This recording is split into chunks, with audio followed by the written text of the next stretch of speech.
Hello मित्रों, केम छो? मजामां छो? आ अमारी यूट्यूब चैनल पर तमारुं स्वागत है। अने तमने खबर है मित्रों कि टाट माटे आपणे विडियोनी सीरीज चालू करी दीधी है। एना अंदर आजनो मारो विषय है कि टाटना अंदर तमारी जे पद्धति मेथडना प्रश्नों पूछाय छे एने लगतो आ विडियो है। अने तमने खबर है मित्रों कि जे आ मेथड जे पद्धतिना प्रश्नों ए प्रिलिम्सना अंदर पण पूछाय छे अने मेन्सना अंदर 20 गुणना पूछाशे। एटले आ विडियो तमारा माटे केटલું इम्पोर्टન્ટ है मित्रों तमे समजी शको छो। अने बीजी वस्तु कि आ प्रकारेना विडियो बनाववाना अंदर मित्रों घणी बधी मेहनत बनती होय छे। एटले चेनल पर नवा हो तो चेनलने सब्सक्राइब करी देजो અને આ વિડિયોની લિંક તમારા મિત્રોને શેર કરી દેજો। અને બીજી મહત્વની વસ્તુ મિત્રો તમને જણાવી દઉં કે ટીચિંગ અજય કરીને ટેલિગ્રામના અંદર એક ચેનલ બનાવી છે મિત્રો। આ વિડિયોની ડિસ્ક્રિપ્શનના અંદર હું એની લિંક આપી દે, ત્યાં જઈને તમે મને જોઈન કરજો, કારણ કે એના અંદર જીકેની અને વિડિયોની અપડેટ હું આપતો હોઉં છું। અને એક મહત્વની વસ્તુ તમને એવો જણાવવા જાઉં છું મિત્રો કે ટેટ ટાટ માટે ઉપયોગી વિડિયો એવું પ્લેલિસ્ટ હું મારી ચેનલ પર મૂકેલું છે મિત્રો। એ પ્લેલિસ્ટના અંદર મિત્રો 33-34 જેટલા વિડિયો છે જે તમારી ટાટ 1ના અંદર ખૂબ જ ઉપયોગી નીવડશે મિત્રો। તમે એકવાર એ 34-35 વિડિયો તમે જોઈ લેજો, કારણ કે એના અંદર મનોવિજ્ઞાન અને વર્ગ વ્યવહાર અને શિક્ષણને લગતી ઘણી બધી બાબતોના મેં પ્રશ્નો તૈયાર કરેલા છે। તો ચાલો મિત્રો આપણે ટાટના અંદર પૂછાતા પદ્ધતિ મેથડના જે પ્રશ્નો છે એના આપણે સમજીએ। હવે પહેલા નંબરનો પ્રશ્ન આપણે સમજીએ કે ગાંધીજીના જીવનમાંથી સત્ય, અહિંસા, સાદગી, ચોરી ન કરવી વગેરે જેવા મૂલ્યોના વિકાસ માટે કઈ પ્રયુક્તિ ઉપયોગી છે? તો નાટ્યકરણ ઉપયોગી છે, યાદ રાખી લેજો। હવે બીજા નંબરનો પ્રશ્ન આપણે સમજીએ કે કયા બે કૌશલ્યો અર્થગ્રહણ કૌશલ્યો છે? વાંચન અને શ્રવણ। આ જે બે કૌશલ્યો છે ને મિત્રો એ અર્થગ્રહણ કૌશલ્યો છે અને આ ટેટ 2ના અંદર આ પ્રશ્ન આવેલો છે મિત્રો। તમે સમજી શકો છો કે આ પદ્ધતિ મતલબ મેથડના પ્રશ્નો કઈ રીતે કઈ જગ્યાએથી પૂછાય છે। એટલે આ વિડિયો તમારા માટે ખૂબ જ ઇમ્પોર્ટન્ટ છે અને આ વિડિયોની લિંક તમારા મિત્રોને શેર કરી દેજો। હવે ત્રીજા નંબરનો પ્રશ્ન આપણે સમજીએ કે કઈ બાબત વિદ્યાર્થીઓના શ્રવણ કૌશલ્ય ઉપર અસર કરે છે? તો રસ, રુચિ, સમય અને ભાષા। મિત્રો યાદ રાખી લેજો, રસ, રુચિ, સમય અને ભાષા એ શ્રવણ કૌશલ્ય ઉપર અસર કરતી હોય છે। હવે ચોથા નંબરનો પ્રશ્ન આપણે સમજીએ કે એકમ આયોજનનો મૂળ વિચાર કોણે આપ્યો હતો? તો હર્બોટે આપેલો છે મિત્રો, યાદ રાખી લેજો। એકમ આયોજનનો મૂળ વિચાર કોણે આપેલો છે? તો હર્બોટે આપેલો છે। હવે પાંચમા નંબરનો પ્રશ્ન આપણે સમજીએ કે કયા બે કૌશલ્યો અભિવ્યક્તિ કૌશલ્યો છે? તો લેખન અને કથન। મિત્રો મોસ્ટ ટાઈમ્પી પ્રશ્ન છે કે કયા બે કૌશલ્યો અભિવ્યક્તિ કૌશલ્યો છે? લેખન અને કથન છે। હવે છઠ્ઠા નંબરનો પ્રશ્ન આપણે સમજીએ કે કઈ બાબત પાઠ્યપુસ્તક મૂલ્યાંકનનું આંતરિક લક્ષણ નથી? તો મુખ પૃષ્ઠ। મિત્રો યાદ રાખી લેજો, કારણ કે મુખ પૃષ્ઠ છે ને એ આંતરિક બાબત નથી, એ તો બાહ્ય જ હોય છે, કારણ કે બહાર જ હોય છે ને એટલા માટે। હવે સાતમા નંબરનો પ્રશ્ન આપણે સમજીએ કે ત્રિપરિમાણ દર્શક સારવણીમાં કયા વિભાગના આધારે ગુણભારની ફાળવણી થાય છે? તો વિષય વસ્તુ પ્રમાણે, હેતુ પ્રમાણે અને લાસ્ટના અંદર પ્રશ્નોના પ્રકારના પ્રમાણે। ઓકે, યાદ રાખી લેજો। પ્રશ્નને એકવાર સમજી લઈએ કે ત્રિપરિમાણ દર્શક સારણીમાં કયા વિભાગના આધારે ગુણભારની ફાળવણી થાય છે? તો વિષય વસ્તુના પ્રમાણે, હેતુ પ્રમાણે અને પ્રશ્નોના પ્રકાર પ્રમાણે। ઓકે, હવે આઠમા નંબરનો પ્રશ્ન આપણે સમજીએ કે ભાષા શિક્ષક પાસે કયા વ્યવસાયિક ગુણો આવશ્યક છે? તો પહેલા નંબરના અંદર આવે છે ભાષા શિક્ષણની પદ્ધતિઓનો જાણકાર, બીજાના અંદર આવે છે અન્ય ભાષાનું જ્ઞાન, ત્રીજાના અંદર આવે છે ઉચ્ચાર સુધી અને આકર્ષક અભિવ્યક્તિ। મિત્રો આ જે બધા પાસાઓ છે ને એ વ્યવસાયિક ગુણોનો આવશ્યક છે મિત્રો, યાદ રાખી લેજો। એક શિક્ષકના અંદર, એક ભાષા શિક્ષક તરીકે તમારા અંદર મિત્રો ફરીથી એકવાર સમજાવી લઉં। પહેલા નંબરના અંદર આવે છે ભાષા શિક્ષણની પદ્ધતિઓનો જાણકાર હોવો જોઈએ, બીજા નંબરના અંદર અન્ય ભાષાનું જ્ઞાન પણ એના અંદર હોવું જોઈએ અને ત્રીજા નંબરના અંદર આવે છે ઉચ્ચાર શુદ્ધિ અને આકર્ષક અભિવ્યક્તિ। આ ભાષા શિક્ષકના પાસે વ્યવસાયિક ગુણો આવા હોવા જોઈએ। હવે નવમા નંબરનો પ્રશ્ન આપણે સમજીએ કે કઈ બાબત પાઠ્ય પુસ્તક મૂલ્યાંકનનું બાહ્ય લક્ષણ નથી? ભાષા અને શૈલી, યાદ રાખી લેજો। હવે 10મા નંબરનો પ્રશ્ન સમજીએ કે કયા પ્રકારના પ્રશ્નોમાં ચોરી થવાની શક્યતા સૌથી વધુ રહે છે? તો વૈકલ્પિક પ્રશ્નોના અંદર ચોરી થવાની શક્યતા સૌથી વધારે હોય છે। હવે 11મા નંબરનો પ્રશ્ન આપણે સમજીએ કે કયા પ્રકારના પ્રશ્નોનું મૂલ્યાંકન એ વિષયના જાણકાર ન હોય તો પણ કરી શકે છે? તો વૈકલ્પિક પ્રશ્નોનું। મિત્રો યાદ રાખી લેજો, મોસ્ટ ટાઈમ્પી પ્રશ્ન છે। હવે 12મા નંબરનો પ્રશ્ન આપણે સમજીએ કે કયા પ્રકારના પ્રશ્નોમાં વિદ્યાર્થીઓને ગપ્પા મારવાની વધુ તક મળે છે? તો નિબંધ પ્રકારના પ્રશ્નોના અંદર વિદ્યાર્થીઓને ગપ્પા મારવાની તક સૌથી વધારે મળતી હોય છે। હવે 13મા નંબરનો પ્રશ્ન સમજીએ કે કયા પ્રકારના પ્રશ્નોમાં હોશિયાર વિદ્યાર્થીઓને સૌથી વધુ અન્યાય થાય છે? તો વૈકલ્પિક પ્રશ્નોના અંદર હોશિયાર વિદ્યાર્થીઓને સૌથી વધારે અન્યાય થાય છે। કયા પ્રશ્નોના અંદર? વૈકલ્પિક પ્રશ્નોના અંદર। હવે 14મા નંબરનો પ્રશ્ન આપણે સમજીએ કે કયા પ્રકારના પ્રશ્નો સૌથી વધુ વિશ્વસનીય છે? તો વૈકલ્પિક પ્રશ્નો જે છે ને એ સૌથી વિશ્વસનીય છે। હવે 15મા નંબરનો પ્રશ્ન સમજીએ કે વૈકલ્પિક પ્રશ્નોને બીજા કયા નામે ઓળખવામાં આવે છે? છે તો વસ્તુલક્ષી, અનાત્માલક્ષી અને હેતુલક્ષી। મિત્રો પ્રશ્ન એકવાર સમજી લઈએ કે વૈકલ્પિક પ્રશ્નોને બીજા કયા નામે ઓળખવામાં આવે છે? વસ્તુલક્ષી, અનાત્માલક્ષી અને હેતુલક્ષી પ્રશ્નોને વૈકલ્પિક પ્રશ્નોના બધા 2-3 છે ને એ બીજા નામ છે મિત્રો, યાદ રાખી લેજો। હવે 16મા નંબરનો પ્રશ્ન સમજીએ કે કયા પ્રકારના પ્રશ્નોમાં વિષય વસ્તુના બધા એકમને આવરી શકાય છે? તો વૈકલ્પિક પ્રશ્નોના અંદર મિત્રો આ પ્રશ્નોના વિષય વસ્તુને બધી રીતે એકમના અંદર આવરી શકાય છે। કયા પ્રકારના પ્રશ્નોના અંદર? વૈકલ્પિક પ્રશ્નોના અંદર। હવે 17મા નંબરનો પ્રશ્ન આપણે સમજીએ કે વિદ્યાર્થીઓ પોતાની અભિવ્યક્તિનું દર્શન આ પ્રકારના પ્રશ્નોમાં કરાવી શકે છે? તો નિબંધ પ્રકારના પ્રશ્નોના અંદર મિત્રો યાદ રાખી લેજો, વિદ્યાર્થીઓ પોતાની અભિવ્યક્તિનું દર્શન આ પ્રકારના પ્રશ્નોના અંદર કરાવી શકે છે। કયા પ્રકારના? નિબંધ પ્રકારના પ્રશ્નોના અંદર। હવે 18મા નંબરનો પ્રશ્ન આપણે સમજીએ કે કયું લક્ષણ આદર્શ પ્રશ્નપત્રનું નથી? તો નિબંધ પ્રકારના પ્રશ્નો વધારે હોય એ જે છે ને એ આદર્શ પ્રશ્નપત્રનું લક્ષણ નથી, કારણ કે મિત્રો આના અંદર જુઓ ટૂંક પ્રશ્નો પણ હોવા જોઈએ, વૈકલ્પિક પ્રશ્નો પણ હોવા જોઈએ, ખાલી જગ્યા પણ હોવી જોઈએ। એકલા નિબંધ પ્રકારના પ્રશ્નો હોય તો એ પ્રશ્નનું આદર્શ પ્રશ્નપત્ર એને ન કહેવાય। ઓકે, હવે 19મા નંબરનો પ્રશ્ન સમજીએ કે કયું લક્ષણ નિબંધ પ્રકારના પ્રશ્નોનું નથી? તો પ્રસ્તાવના કે ઉપસહારની જરૂર નથી। મિત્રો તમને ખબર છે કે નિબંધ પ્રકારના પ્રશ્નોના અંદર પ્રસ્તાવના પણ પાડવી પડે અને લાસ્ટના અંદર ઉપસહાર પણ આપવો પડે, એટલે આ વસ્તુની તો જરૂર જ છે આના અંદર।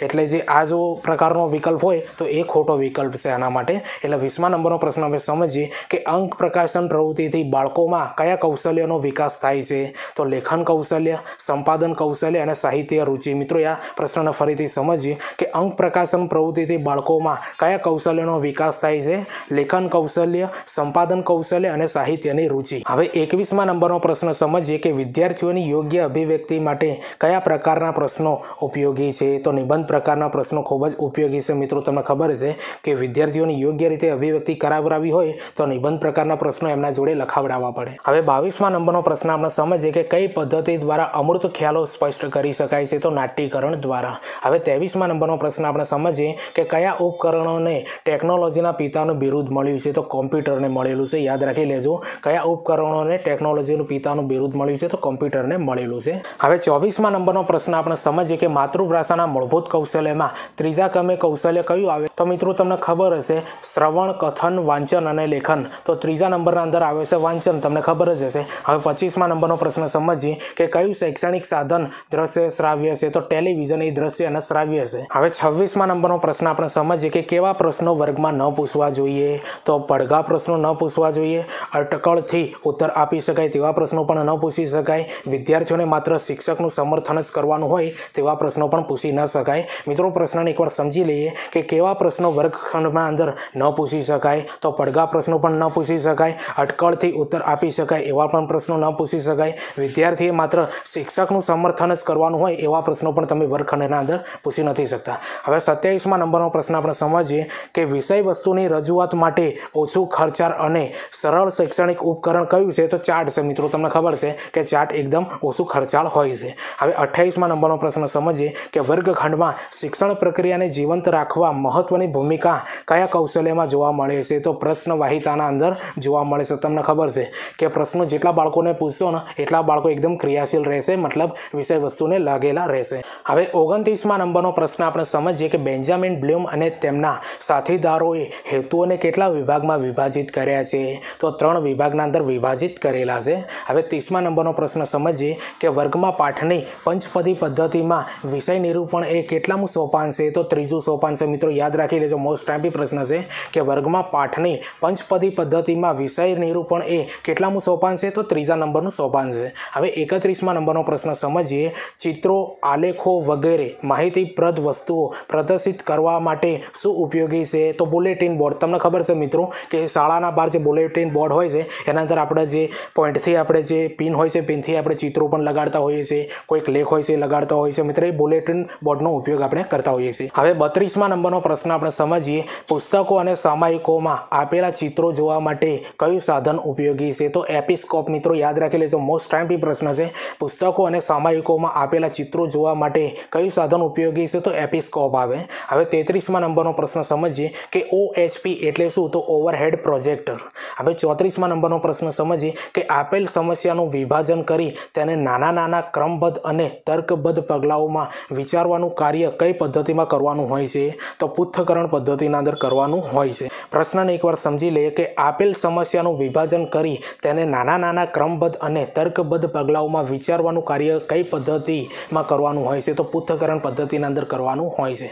હવે 35મા નંબરનો પ્રશ્ન આપણે સમજીએ કે ઐતિહાસિક પાત્રોના અધ્યયન માટે સૌથી અસરકારક પદ્ધતિ કઈ છે? તો જીવંત વૃત્તાંત છે. મિત્રો યાદ રાખી લેજો, ઐતિહાસિક પાત્રોના અધ્યયન માટે સૌથી અસરકારક પદ્ધતિ કઈ છે? જીવંત વૃત્તાંત છે. હવે 36મા નંબરનો પ્રશ્ન આપણે સમજીએ કે એકમ આયોજનનો અમલ ક્યારથી શરૂ થયો? 1920થી શરૂ થયેલો છે. હવે 37મા નંબરનો પ્રશ્ન સમજીએ કે પાઠ આયોજનમાં પંચપદી પદ્ધતિ કોણે આપી? હર્બોટે આપેલી છે. મિત્રો યાદ રાખી લેજો, પાઠ આયોજનમાં પંચપદી પદ્ધતિ કોણે આપી છે? હર્બોટે આપેલી છે. હવે 38મા નંબરનો પ્રશ્ન સમજીએ કે નિબંધના માળખાને મુખ્ય કેટલા ભાગમાં વહેંચી શકાય છે? તો 3 ભાગના અંદર વહેંચી શકાય છે. હવે 39મા નંબરનો પ્રશ્ન આપણે સમજીએ કે કયું લક્ષણ તાસ આયોજનનું નથી? તો વિષય વસ્તુમાં એક સૂત્રતાનો ભંગ થાય છે, આ લક્ષણ એ તાસ આયોજનનું નથી. હવે 40મા નંબરનો પ્રશ્ન આપણે સમજીએ કે કઈ પદ્ધતિ દ્વારા ભાષા શિક્ષણ રસપ્રદ રીતે કરાવી શકાય છે? તો વ્યાખ્યાન પદ્ધતિ દ્વારા. હવે 41મા નંબરનો પ્રશ્ન સમજીએ કે કઈ પદ્ધતિને શિક્ષકનો શ્રેષ્ઠ મિત્રનું બિરુદ મળ્યું છે? તો વ્યાખ્યાન પદ્ધતિને જ મળેલું છે. એ શિક્ષકનો સૌથી બેસ્ટ મિત્ર છે વ્યાખ્યાન પદ્ધતિ. હવે 42મા નંબરનો પ્રશ્ન સમજીએ કે કઈ પદ્ધતિ અનુભવ, ક્રિયા અને પ્રવૃત્તિ દ્વારા શીખવે છે? તો પ્રોજેક્ટ પદ્ધતિ છે. હવે 43મા નંબરનો પ્રશ્ન સમજીએ કે કઈ પદ્ધતિમાં નિયમ પરથી ઉદાહરણ આપવામાં આવે છે? તો આગમન પદ્ધતિના અંદર આપવામાં આવે છે. હવે 44મા નંબરનો પ્રશ્ન આપણે સમજીએ કે કઈ પદ્ધતિમાં ઉદાહરણ પરથી નિયમ તારવવાના આવે છે? તો નિગમન પદ્ધતિના અંદર મિત્રો તમે જાણો છો કે ઉદાહરણ પરથી નિયમ તારવવાના આવે છે નિગમન પદ્ધતિના અંદર. હવે 45મા નંબરનો પ્રશ્ન સમજીએ કે કઈ પદ્ધતિ જ્હોન ડ્યુઈની ભેટ છે? તો પ્રોજેક્ટ પદ્ધતિ એ છે ને એ જ્હોન ડ્યુઈની ભેટ છે મિત્રો. કઈ પદ્ધતિ? પ્રોજેક્ટ પદ્ધતિ. હવે 46મા નંબરનો પ્રશ્ન આપણે સમજીએ કે વિશિષ્ટ હેતુની બાબતમાં કઈ વિધાન સાચું છે? તો મિત્રો 3 વિધાન નીચે આપ્યા છે, બધા સાચા જ છે. કે વિશિષ્ટ હેતુ કોને કહેવાય? તો 1 તાસમાં સિદ્ધ થાય છે અને મિત્રો વિશિષ્ટ હેતુ કહેવાય છે જે તે વિષય વસ્તુના અલગ અલગ હોય છે. ઓકે, આ જે વિશિષ્ટ હેતુઓ. અને ત્રીજાના અંદર આવે છે શિક્ષણ કાર્યના અંતે તેનું માપન થઈ શકે છે. તો મિત્રો જે આ વિશિષ્ટ હેતુ આના જે આ બાબતો આ વિધાનો છે એ બધા સાચા છે. એકવાર સમજી લઈએ કે 1 તાસના અંદર સિદ્ધ થાય છે જે તે વિષય વસ્તુના અલગ અલગ હોય છે વિશિષ્ટ હેતુઓ, અને શિક્ષણ કાર્યના અંતે તેનું માપન થઈ શકે છે. મિત્રો તમને ખબર છે કે વિશિષ્ટ હેતુનું માપન એ શિક્ષણ કાર્યના અંતે થઈ શકે છે. હવે 47મા નંબરનો પ્રશ્ન આપણે સમજીએ કે કયો એકમ મોક પદ્ધતિથી શીખવી શકાય છે? તો સંસદ. મિત્રો યાદ રાખી લેજો, કયો એકમ મોક પદ્ધતિથી શીખવી શકાય છે? તો સંસદ. હવે 48મા નંબરનો પ્રશ્ન આપણે સમજીએ કે વિદ્યાર્થીઓનું પૂર્વ જ્ઞાન ચકાસતા સમયે કઈ પ્રયુક્તિનો ઉપયોગ કરી શકાય નહીં? તો મૂલ્યાંકન પદ્ધતિનો ઉપયોગ કરી શકાય નહીં. હવે 49મા નંબરનો પ્રશ્ન આપણે સમજીએ કે સિમ્પોઝિયમ એટલે શું? તો સહસંવાદ. મિત્રો યાદ રાખી લેજો, સિમ્પોઝિયમ એટલે શું છે? સહસંવાદ એને કહેવામાં આવે છે.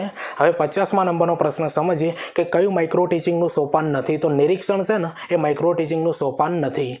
હવે 51મા નંબરનો પ્રશ્ન આપણે સમજીએ તે કઈ પ્રયુક્તિ અનુબંધ સાધવા માટેની પ્રયુક્તિ નથી? તો કુદરતી પ્રદેશ પદ્ધતિ જે છે ને એ અનુબંધ સાધવા માટેની પ્રયુક્તિ નથી. તો મિત્રો આ પ્રશ્નો તમને કેવા લાગે છે કોમેન્ટના અંદર જરૂરથી બતાવજો. આગળ હજુ પ્રશ્નો ચાલુ જ છે અને આ પ્રકારના વિડીયો બનાવવાના અંદર મિત્રો ઘણી બધી મહેનત બનતી હોય છે. એટલે આ વિડીયોની લિંક તમારે મિત્રોને શેર કરી દેજો અને ચેનલ પર નવા હો તો ચેનલને સબસ્ક્રાઇબ કરી દેજો અને કોમેન્ટના અંદર જરૂરથી બતાવજો મિત્રો કે આ પ્રશ્નો તમને કેવા લાગ્યા છે. અને મિત્રો આ જે પ્રશ્નો છે ને એ તમારી પ્રિલિમ્સના અંદર પણ ખૂબ ઉપયોગી નીવડશે અને મેન્સના અંદર 20 ગુણનું આવશે. એટલે આના અંદરથી જો 1 ગુણનું જો પૂછાઈ જાય મિત્રો તો તમારે ઘણો બધો ફાયદો થઈ જાય, કારણ કે 20 ગુણનું છે એટલે આના અંદરથી 2 થી 3 પ્રશ્નો પણ પૂછાઈ શકે છે. અને બીજી વસ્તુ તમને જણાવી દઉં કે ટેલિગ્રામના અંદર ટીચિંગ અજય કરીને હું ચેનલ બનાવી છે મિત્રો. આ વિડીયોની ડિસ્ક્રિપ્શનના અંદર હું એની લિંક આપી હતી, ત્યાં જઈને તમે મને જોઈન કરજો, કારણ કે એના અંદર જીકેની અને વિડીયોની અપડેટ હું આપતો હોઉં છું. અને બીજી મહત્વની વસ્તુ તમને જણાવી લઉં કે ટેટ માટે ઉપયોગી વિડીયો આવી હું પ્લેલિસ્ટ મારી ચેનલ પર બનાવી છે મિત્રો. ત્યાં જઈને તમે એના અંદર જાઓ એટલે 34-35 વિડીયો છે મિત્રો, એ બધા વિડીયો જોઈ લો અને તમારા મિત્રોને શેર કરજો, કારણ કે આ ટાટ 1ના અંદર એના અંદરથી તમને ઘણું બધું પૂછાશે, કારણ કે એના અંદર મનોવિજ્ઞાન, વર્ગ વ્યવહાર અને શિક્ષણને લગતા ઘણા બધા મુદ્દાઓ અંદર આવરી લીધેલા છે. એટલે એ વિડીયો તમારે ખૂબ ઇમ્પોર્ટન્ટ બનશે. તો ચાલો મિત્રો આપણે આગળના પ્રશ્નો સ્ટાર્ટ કરીએ. હવે 52મા નંબરનો પ્રશ્ન આપણે સમજીએ કે માઇક્રો ટીચિંગના તબક્કાઓને યોગ્ય ક્રમમાં ગોઠવો. તો મિત્રો અહીંયા યોગ્ય ક્રમના અંદર જ ગોઠવેલા છે. શિક્ષણનો તબક્કો એ પહેલું આવે છે, પ્રતિપોષણ તબક્કો, પુનઃ આયોજન તબક્કો, પુનઃ શિક્ષણનો તબક્કો અને પુનઃ પ્રતિપોષણનો તબક્કો. આ લાઇનસર એકદમ સિક્વન્સના અંદર ગોઠવેલા છે મિત્રો. આના અંદર આપણે ફરીથી સમજી લઈએ કે માઇક્રો ટીચિંગના તબક્કાઓ યોગ્ય ક્રમના અંદર ગોઠવો એ સારી રીતે જ ગોઠવેલા છે. શિક્ષણનો તબક્કો એ પ્રથમ આવે છે, બીજા નંબરના અંદર આવે છે પ્રતિપોષણનો તબક્કો આવે છે, છે। ત્રીજા નંબરના અંદર આવે છે પુનઃ આયોજનનો તબક્કો, ચોથા નંબરના અંદર આવે છે પુનઃ શિક્ષણનો તબક્કો અને પાંચમા અંદર આવે છે પુનઃ પ્રતિપોષણનો તબક્કો। હવે 53મા નંબરનો પ્રશ્ન આપણે સમજીએ, કરુણા, સંપ, સમભાવ એ કેવા પ્રકારના મૂલ્યો છે? તો સામાજિક મૂલ્ય છે। મિત્રો પ્રશ્નને એકવાર સમજી લઈએ। કરુણા, સંપ, સમભાવ એ કેવા પ્રકારના મૂલ્યો છે? તો સામાજિક મૂલ્યો છે। હવે 54મા નંબરનો પ્રશ્ન આપણે સમજીએ કે પ્રોજેક્ટ પદ્ધતિ એટલે શું? કુદરતી વાતાવરણમાં થતું સમસ્યા ઉકેલ શોધવાનું કાર્ય છે। હવે 55મા નંબરનો પ્રશ્ન સમજીએ કે શિક્ષણ કાર્યની શરૂઆત કરતા પહેલા શિક્ષકે કયા કૌશલ્યોનો ઉપયોગ કરવો જોઈએ? તો વિષયાભિમુખનો ઉપયોગ કરવો જોઈએ। અને તમે મિત્રો બીએડ કે પીટીસી કર્યું હોય તો તમને આ ખબર હશે કે વિષયાભિમુખ કોને કહેવાય। હવે 56મા નંબરનો પ્રશ્ન આપણે સમજીએ કે નકશા માટે કયું વિધાન સાચું છે? તો નકશામાં રંગો દ્વારા ભૌગોલિક બાબતો સમજાવી શકાય છે। હવે 57મા નંબરનો પ્રશ્ન આપણે સમજીએ કે કયું ઉદાહરણ કૌશલ્ય ઘટકનું નથી? તો નિદર્શન જે છે ને એ ઉદાહરણ કૌશલ્યનું ઘટક નથી। હવે 58મા નંબરનો પ્રશ્ન આપણે સમજીએ કે સિમ્યુલેશન પાઠને બીજા કયા નામે ઓળખી શકાય છે? તો લઘુપાઠ તરીકે પણ ઓળખી શકાય છે। સિમ્યુલેશન પાઠને લઘુપાઠ તરીકે પણ ઓળખવામાં આવે છે। હવે 59મા નંબરનો પ્રશ્ન જોઈએ કે અધ્યાપન કાર્ય દ્વારા શું સિદ્ધ કરવાનું છે? તો હેતુઓ, વર્તન, પરિવર્તન કે ક્ષમતાઓ સિદ્ધ કરવાની છે। હવે 60મા નંબરનો પ્રશ્ન જોઈએ કે કઈ પદ્ધતિમાં સ્ક્રિપ્ટનું મહત્વ છે? તો જીવંત વૃત્તાંતના અંદર મિત્રો આ સ્ક્રિપ્ટનું મહત્વ હોય છે। કઈ પદ્ધતિના અંદર? જીવંત વૃત્તાંત પદ્ધતિના અંદર। હવે 61મા નંબરનો પ્રશ્ન સમજીએ કે કોઈક વાસ્તવિક વસ્તુ, ઘટના કે પરિસ્થિતિ અથવા પ્રક્રિયાનું અનુકરણ એટલે સિમ્યુલેશન થાય છે। મિત્રો પ્રશ્નને એકવાર સમજી લો કે કોઈક વાસ્તવિક વસ્તુ, ઘટના કે પરિસ્થિતિ અથવા પ્રક્રિયાનું અનુકરણ એટલે સિમ્યુલેશન। હવે 62મા નંબરનો પ્રશ્ન આપણે સમજીએ કે વિવિધ કૌશલ્ય પ્રાપ્તિ માટે પ્રશિક્ષણાર્થીએ એક પછી એક કૌશલ્ય હસ્તગત કરવાના હોય છે, એને સૂક્ષ્મ શિક્ષણ તરીકે ઓળખવામાં આવે છે। હવે 63મા નંબરનો પ્રશ્ન સમજીએ કે નિરીક્ષિત અભ્યાસ પદ્ધતિ એ કઈ પદ્ધતિનું વિકસિત સ્વરૂપ છે? તો સ્વાધ્યાય। હવે 64મા નંબરનો પ્રશ્ન સમજીએ કે કોઈ પણ નવી સંકલ્પના, નિયમ, અમૂર્ત ખ્યાલ કે વ્યાખ્યાની સમજૂતી આપવા શિક્ષક કયા કૌશલ્યનો ઉપયોગ કરે છે? તો ઉદાહરણ કૌશલ્યનો ઉપયોગ કરે છે। હવે 65મા નંબરનો પ્રશ્ન સમજીએ કે પૂર્વ પાઠ અને સિમ્યુલેશનમાં કઈ બાબત સંદર્ભે તફાવત છે? તો સમર્થન બાબતે એનો તફાવત જોવા મળે છે। હવે 66મા નંબરનો પ્રશ્ન આપણે સમજીએ કે મેકોલોએ ભાષા શિક્ષણ માટે કયા તથ્યને સ્વીકાર્યું છે? તો પ્રથમ ભાષા અને પછી વ્યાકરણ શીખનાર જ વિદ્વાન બની શકે છે। તો આ વસ્તુ જે છે ને એ મેકોલે ભાષા શિક્ષણ માટે આ તથ્યને સ્વીકારી લીધેલું છે। મિત્રો એકવાર સમજી લો, તે પ્રથમ ભાષા અને પછી વ્યાકરણ શીખનાર જ વિદ્વાન બની શકે। હવે 67મા નંબરનો પ્રશ્ન સમજીએ કે ભાષા શિક્ષણની શરૂઆત શેનાથી થાય છે? તો વાંચનથી થતી હોય છે। હવે 68મા નંબરનો પ્રશ્ન સમજીએ કે વ્યાકરણ શિક્ષણની શરૂઆત શાના દ્વારા થવી જોઈએ? તો વાક્ય દ્વારા થવી જોઈએ। હવે 69મા નંબરનો પ્રશ્ન સમજીએ કે ભાષા શિક્ષણનો સૌથી મોટો મહત્વપૂર્ણ ગુરુ કયો હોવો જોઈએ? તો શુદ્ધ ઉચ્ચારણ હોવું જોઈએ। મિત્રો યાદ રાખી લેજો, પ્રશ્ન એકવાર સમજી લો કે ભાષા શિક્ષણનો સૌથી મોટો મહત્વપૂર્ણ ગુરુ કયો હોવો જોઈએ? તો શુદ્ધ ઉચ્ચારણ। હવે 70મા નંબરનો પ્રશ્ન આપણે સમજીએ કે કોઈ પણ ભાષા શીખવાનો મૂળ આધાર કયો છે? તો શ્રવણ છે, યાદ રાખી લેજો। હવે 71મા નંબરનો પ્રશ્ન સમજીએ કે ભાષાના મુખ્ય કૌશલ્ય કયા છે? તો મિત્રો તમને આવડતા હશે, શ્રવણ, કથન, વાંચન અને લેખન। હવે 72મા નંબરનો પ્રશ્ન સમજીએ કે વર્તમાન પત્રોના કટિંગ, વ્યક્તિ વિશેષ પરિચય વગેરે જેવી માહિતી પરત બાબતો પ્રદર્શિત કરવા માટે શું ઉપયોગી છે? તો બુલેટિન બોર્ડ આવે છે અને આ પ્રશ્ન આગળ પણ આવી ગયો છે મિત્રો, એટલે વધારે સમજૂતી નહીં આપું। હવે 73મા નંબરનો પ્રશ્ન સમજીએ કે કયા ભારતીય ગણિતશાસ્ત્રીએ સિદ્ધાંત શિરોમણી ગ્રંથની રચના કરી હતી? તો આર્યભટ્ટે કરી હતી। અને મિત્રો હવે આના અંદર જે ગણિત માટે જે પદ્ધતિ મેથડના પ્રશ્નો પૂછાય છે એ પણ આના અંદર આવરી લીધેલા છે, ભાષા માટે પણ આવરી લીધેલા છે। એટલે આ વિડીયો તમારા માટે ખૂબ જ ઇમ્પોર્ટન્ટ છે। ચેનલ પર નવા હો તો ચેનલને સબસ્ક્રાઇબ કરી દેજો અને આ વિડીયોની લિંક તમારા મિત્રોને શેર કરી દેજો। ટેલિગ્રામના અંદર ટીચિંગ અજય કરીને એક મારી ચેનલ છે, આ વિડીયોની ડિસ્ક્રિપ્શન અંદર હું લિંક આપી દે, ત્યાં જઈને તમે મને જોઈન કરી દો। અને બીજી મહત્વની વસ્તુ તમને જણાવી દઉં કે ટેટ ટાટ માટે ઉપયોગી વિડીયો એવું હું પ્લેલિસ્ટ તૈયાર કરી છે મિત્રો, એના અંદર 33-34 વિડીયો છે, એ બધા વિડીયો તમે જોઈ લો, કારણ કે એના અંદર મનોવિજ્ઞાન, વર્ગ વ્યવહાર અને શિક્ષણને લગતા બધી જ બાબતોના વિડીયો મેં બનાવી લીધેલા છે। એ જે વસ્તુઓ જે છે એ ટાટ 1ના અંદર તમને ખૂબ જ ઉપયોગી નીવડશે અને એ વિડીયો જોઈને તમારા મિત્રોને પણ શેર કરી દેજો। હવે 74મા નંબરનો પ્રશ્ન આપણે સમજીએ કે માધ્યમિક શાળામાં એક શિક્ષક બ્લેકબોર્ડ પર આપેલી વિગતો પરથી યોગ્ય ભૌમિતિક આકૃતિ દોરે તો તે વિદ્યાર્થીઓમાં કયો હેતુ સિદ્ધ થાય છે? તો કૌશલ્યનો હેતુ સિદ્ધ થતો હોય છે। મિત્રો પ્રશ્ન એકવાર સમજી લઈએ કે માધ્યમિક શાળામાં એક શિક્ષક બ્લેકબોર્ડ ઉપર આપેલી વિગતો પરથી યોગ્ય ભૌમિતિક આકૃતિ દોરે તો તે વિદ્યાર્થીઓમાં કયો હેતુ સિદ્ધ થાય છે? તો કૌશલ્યનો હેતુ સિદ્ધ થતો હોય છે। હવે 75મા નંબરનો પ્રશ્ન સમજીએ કે ચક્રવૃદ્ધિ વ્યાજનું સૂત્ર આપી તેના પરથી વિદ્યાર્થીને દાખલા શીખવવામાં આવે તો તે કઈ પદ્ધતિ છે? તો નિગમન પદ્ધતિ છે, યાદ રાખી લેજો. હવે 76મા નંબરનો પ્રશ્ન સમજીએ કે રાષ્ટ્રીય કક્ષાના વિજ્ઞાન મેળાનું આયોજન કઈ સંસ્થા કરે છે? તો GCERT કરે છે. આ તમને આવડતું હશે. હવે 77મા નંબરનો પ્રશ્ન સમજીએ કે લીલાવતી ગ્રંથના રચયિતા કોણ છે? તો ભાસ્કરાચાર્ય છે. મિત્રો યાદ રાખી લેજો, લીલાવતી ગ્રંથના રચયિતા કોણ છે? ભાસ્કરાચાર્ય છે. હવે 78મા નંબરનો પ્રશ્ન સમજીએ કે વિદ્યાર્થી ગાણિતિક પ્રશ્નો કોયડાઓ ગણે આ વિશિષ્ટ હેતુઓમાં કયો સામાન્ય હેતુ સિદ્ધ થાય છે? રસ કેળવે. મિત્રો યાદ રાખી લેજો, રસ કેળવે નામનો આના અંદર વિશિષ્ટ હેતુ પ્રાપ્ત થતો હોય છે. પ્રશ્નને એકવાર સમજી લઈએ કે વિદ્યાર્થી ગાણિતિક પ્રશ્નો કોયડાઓ ગણે આ વિશિષ્ટ હેતુઓમાંથી કયો સામાન્ય હેતુ સિદ્ધ થાય છે? તો રસ કેળવે એ સામાન્ય હેતુ સિદ્ધ થાય છે. હવે 79મા નંબરનો પ્રશ્ન આપણે સમજીએ કે પૃથ્થકરણ પદ્ધતિમાં કયા સૂત્રનો ઉપયોગ થાય છે? તો અજ્ઞાતથી જ્ઞાત તરફ થાય છે. મિત્રો અહીંયા થોડુંક પ્રિન્ટિંગ મિસ્ટેક છે, જ્ઞાતિ થઈ ગયું છે, પણ તમારે સમજવાનું છે અજ્ઞાતથી જ્ઞાત તરફ એવો હેતુ સિદ્ધ થાય છે.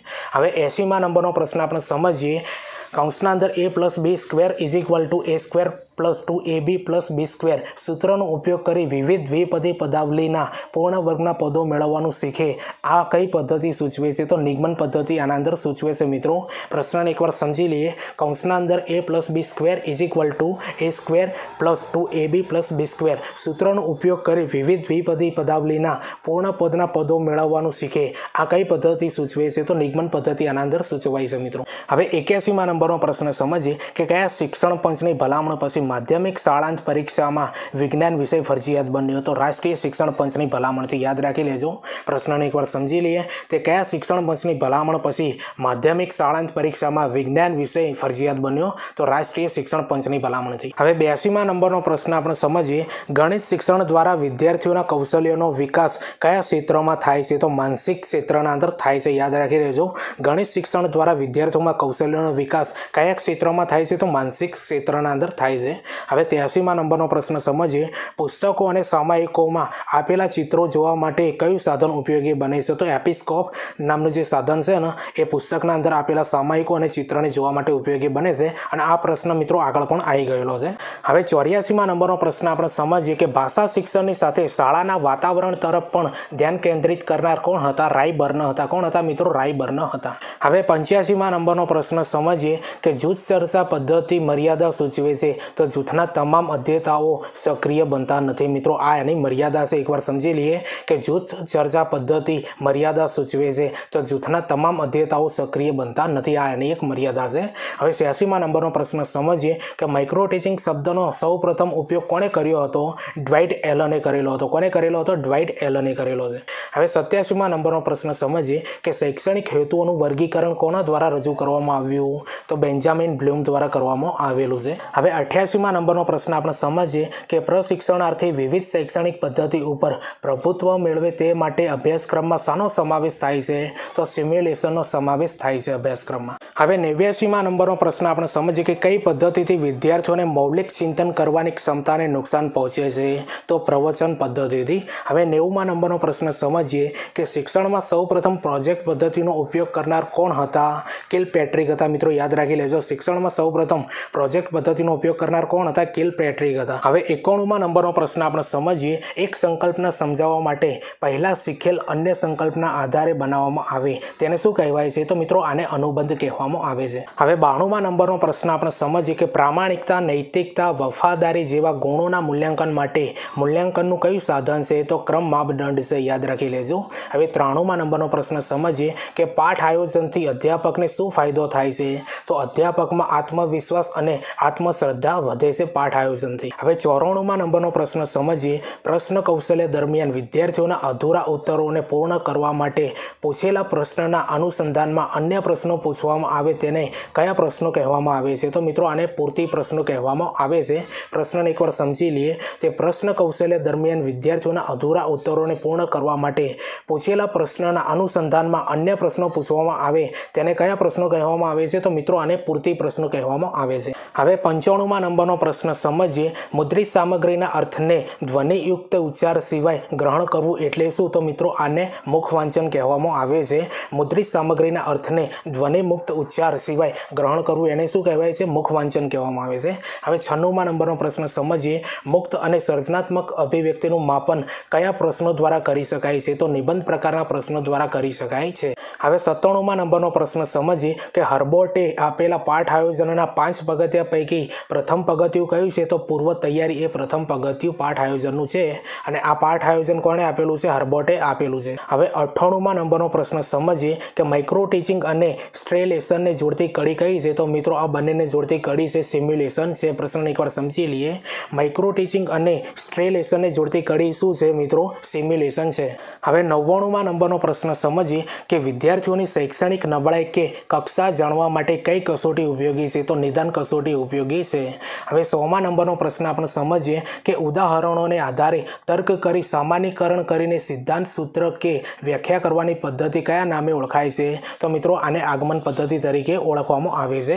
હવે 101મા નંબરનો પ્રશ્ન આપણે સમજીએ કે માઇક્રો ટીચિંગની શરૂઆત અમેરિકાની કઈ યુનિવર્સિટીમાં થઈ હતી? તો સ્ટેનફોર્ડ યુનિવર્સિટીના અંદર થઈ હતી. હવે 102મા નંબરનો પ્રશ્ન આપણે સમજીએ કોણ માત્ર સંખ્યાત્મક હોય છે? તો માપન છે ને એ સંખ્યાત્મક હોય છે. હવે 103મા નંબરનો પ્રશ્ન આપણે સમજીએ કે કોઈ પણ વ્યક્તિના મનોવલણો ઘડવામાં મહત્તમ ફાળો કયા ઘટકનો હોય છે? તો કુટુંબનો હોય છે. મિત્રો યાદ રાખી લેજો, કોઈ પણ વ્યક્તિના મનોવલણો ઘડવાનો અંદર મહત્વનો જે ફાળો હોય છે ને એ કુટુંબનો હોય છે. હવે 104મા નંબરનો પ્રશ્ન સમજીએ કે વિવિધ વ્યક્તિ, વસ્તુ, પરિસ્થિતિ કે બનાવ પ્રત્યે જ ખ્યાલો બંધાય છે તેને શું કહેવાય છે? તો મિત્રો એને મનોવલણ તરીકે ઓળખવામાં આવે છે. પ્રશ્નને એકવાર સમજી લો. વિવિધ વ્યક્તિ, વસ્તુ, પરિસ્થિતિ કે બનાવ પ્રત્યે જ ખ્યાલો બંધાય છે તો તેને શું કહેવાય છે? એને મનોવલણો કહેવામાં આવે છે. હવે 105મા નંબરનો અને સૌથી લાસ્ટમાં નંબરનો પ્રશ્ન આપણે સમજી લઈએ. વર્તમાનપત્રો, ટેલિવિઝન, ટેલિફોન અને મોબાઈલ ઇન્ટરનેટ વગેરે શાના સાધન છે? સમૂહ માધ્યમ છે. મિત્રો આ બધા શું છે? સમૂહ માધ્યમ છે. યાદ રાખી લેજો.